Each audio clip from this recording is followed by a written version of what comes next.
J'ai pensé vous faire une vidéo sur le thème de la parentalité aujourd'hui. La parentalité en tant que paternité et maternité, entendons-nous bien. Et ceci à la lumière de la paternité divine. Alors, je vais prendre quelques textes, notamment au 3e chapitre de la lettre aux Éphésiens, et puis un court passage du livre des Proverbes au chapitre 4, et un extrait très significatif de la première lettre de Paul aux Thessaloniciens. Mais pourquoi traiter ce thème aujourd'hui? Eh bien, parce que je me suis souvenu qu'il y a environ 60-70 ans, oui, c'est à peu près l'époque où je suis né, il y avait des théories, une théorie en vogue chez les pédiatres, comme quoi les mamans des nouveau-nés ne devaient surtout pas prendre dans leurs bras les enfants qui pleuraient, il fallait les laisser passer leur crise dans leur lit ou n'importe où, mais surtout ne pas céder à ce qui était vu comme un caprice ou une demande de contrôle des parents. Alors, on était à l'époque, je dirais, un petit peu de méthode soviétique, hein, si vous voyez ce que je veux dire. Marche ou crève, voilà. C'était cette manière de voir le rapport entre parents et petit enfants qui était à la mode et qui, je crois, a fait beaucoup de dégâts. Peut-être que ceux qui sont plus âgés parmi ceux qui regardent cette vidéo se souviendront de cette époque, de ce qu'on enseignait, et je crains que ça ait fait pas mal de dégâts en fait sur le plan affectif, psycho-affectif chez beaucoup d'enfants. Je vous rassure, ça n'a pas été mon cas.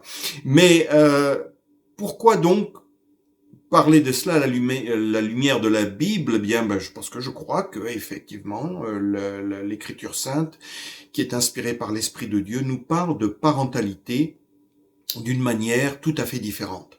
Regardez par exemple, commençons par l'Ancien Testament, regardez ce que nous dit le livre des Proverbes, le chapitre 4, lorsqu'il parle des conseils d'un père.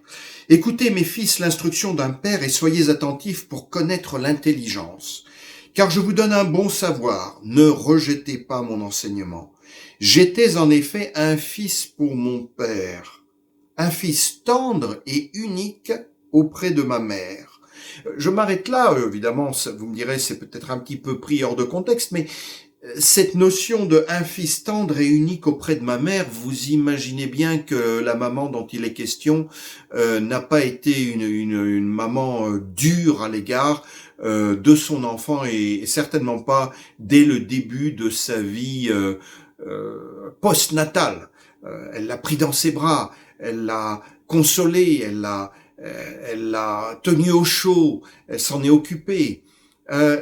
Voilà déjà dans l'Ancien Testament un court passage qui nous donne quand même une indication de ce que c'est que la maternité aux yeux de Dieu qui a créé la maternité, n'est-ce pas? C'est pas juste une chose comme ça, dans la nature, comme le reste du monde voudrait le croire. Non, c'est une création divine, la création d'un Dieu bon qui aime ses enfants. Et c'est là que je fais le lien avec Dieu comme Père, parce que la parentalité humaine, eh bien, elle doit être modelée sur la paternité divine. Voilà. Et c'est ce que nous dit l'apôtre Paul au chapitre 3 de la lettre aux Éphésiens.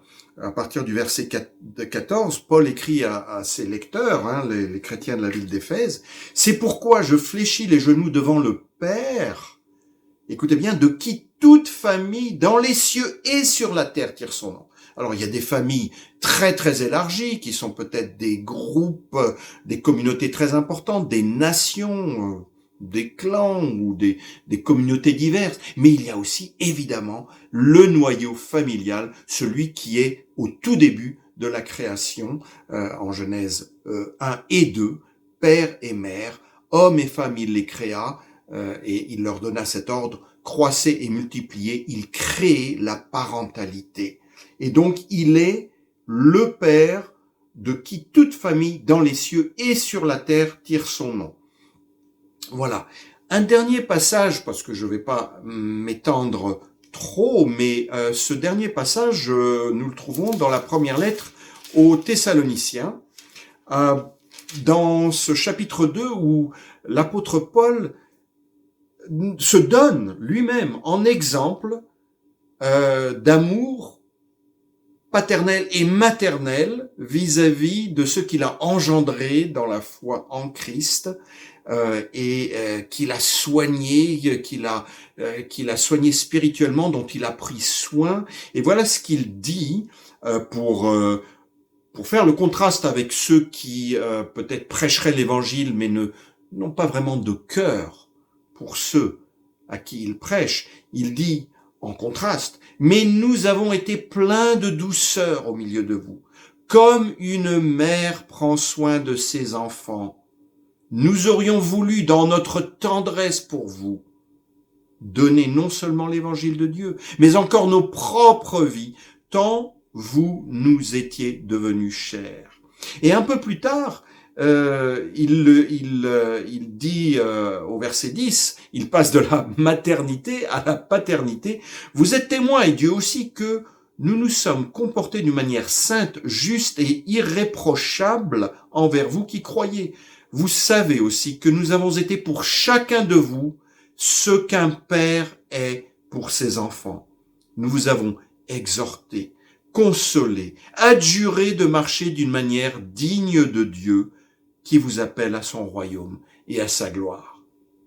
Voilà, alors on pourrait dire plein d'autres choses sur cette question de l'amour maternel et paternel, la paternalité ou plutôt la parentalité vécue à la lumière de l'amour divin de celui qui est le Père de toute famille dans les cieux et sur la terre. Mais je voulais faire ce lien avec ces théories d'il y a 60-70 ans, et j'espère qu'elles n'ont plus cours, hein, franchement, pour montrer comment une vision biblique des choses et des relations humaines ne peut pas autrement qu'avoir une influence sur notre regard sur ce qu'est une parentalité qui est dérivée de celle du Créateur qui se donne comme Père en Jésus-Christ. Et c'est donc lui-même qui a donné son propre Fils